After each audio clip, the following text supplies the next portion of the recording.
Hello, everyone, and welcome to New York Empoleon's Week 7 Team Builder of the PBAL. This week, we are taking on the Charlotte Corviknights, coached by Bloody.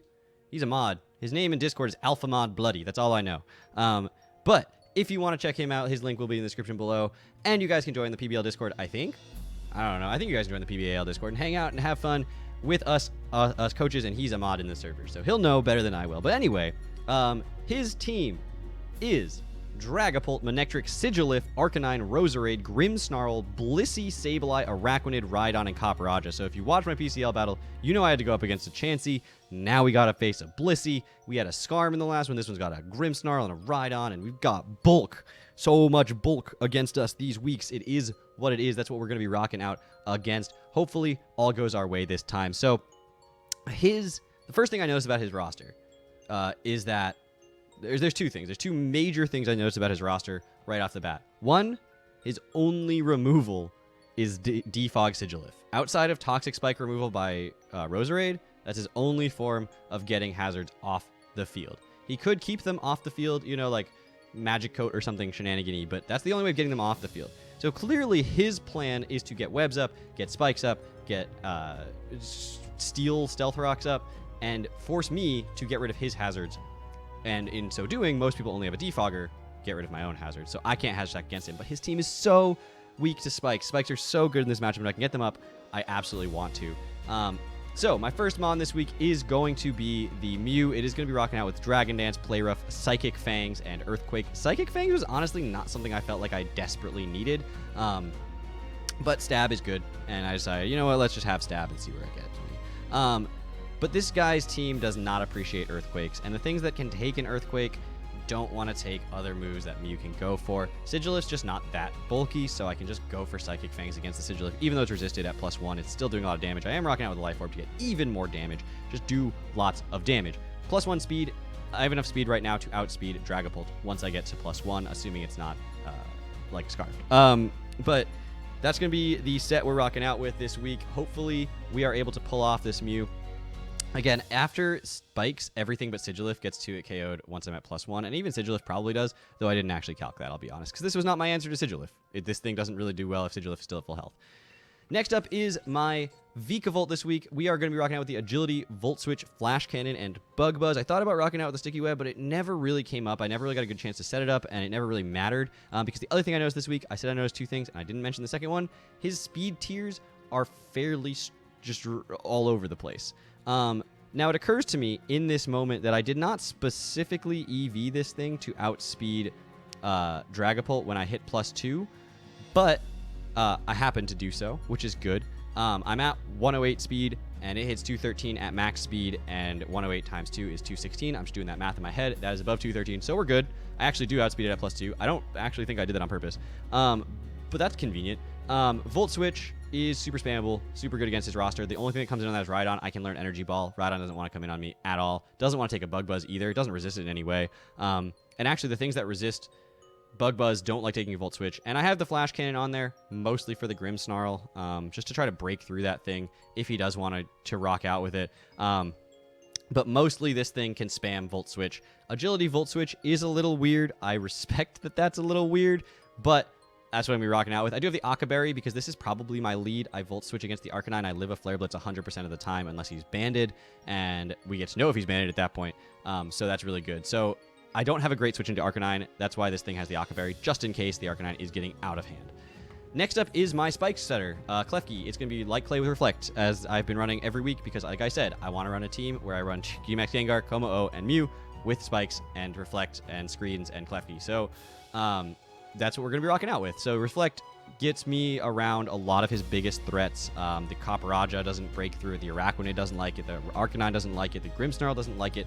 Physical Dragapult doesn't like it.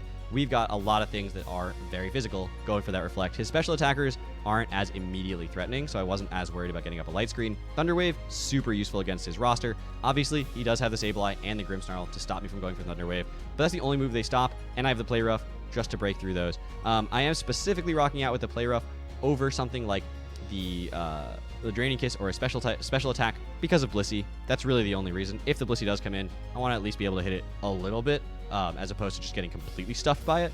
So That's why I'm rocking out with that. Spikes, if I can get 3 layers of spikes and he doesn't have the sigil lift, those are staying, and that's 25% every time Amon switches in, which is incredible. So that's why this thing is super valuable to me this week, and I wanted to get those spikes up and see what it can do.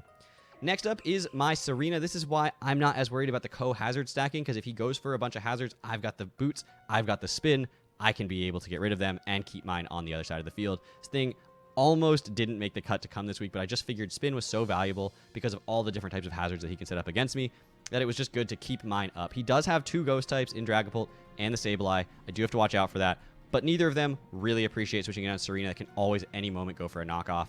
High jump kick is mostly for the Copperajah, and that's good enough of a reason for me to have high jump kick on this set. I don't have speed on this. This is a bulkier set. So even at +2 rapid spin from rapid spins, I'm still not outspeeding Dragapult reliably. So this is definitely not an answer to Dragapult. And I worry that Dragapult could come in on it. But I do have the knockoff, which can make the Dragapult worried to switch in if he does get into that situation where he might have a chance to do so. Next up is my superstar this week. It has to be. It is just a monster against his roster. It is the reason I am running rapid spin on this set of my Serena, because Focus Sash Mamoswine gets 2 kills minimally. That's a baseline. It will always, if I have the Focus Sash up, get 2 kills. It can live a Dragon Darts as long as he's not at +1 billion, and even if I'm worried about it, I can Ice Shard and get that extra damage off on the Dragapult to allow me to break it later on. And if he's gotten a couple of rounds of spikes, Ice Shard just kills it anyway. It does like 60%. So we're good with that. Icicle Crash, super great. Earthquake, super spammable. Superpower hits. I mean, it's. I don't know. I need a 4th move. Like, it's just. I don't know.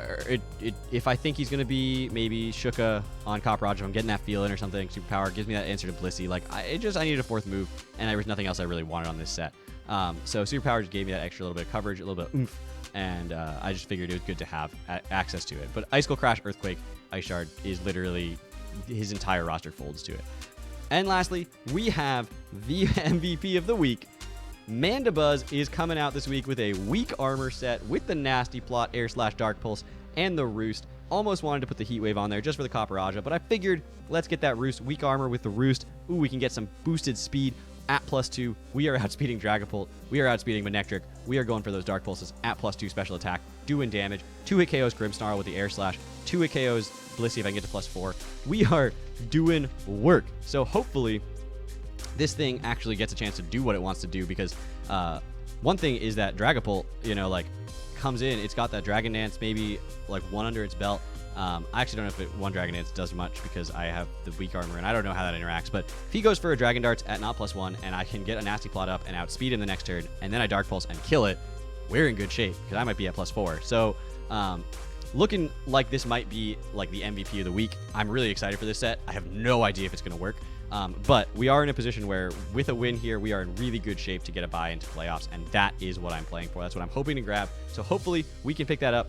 If not, I'm having a lot of fun with it. That's what I'm doing with Pokemon. That's what game we play. I'm not bringing Como-O. I'm not bringing G-Max Gengar. Those are probably more optimal sets. We're getting near playoffs, and I'm starting to get to the point where it's like, these are the people I might be playing in playoffs. Let me keep something in the back, but I'm still going to try to win these battles.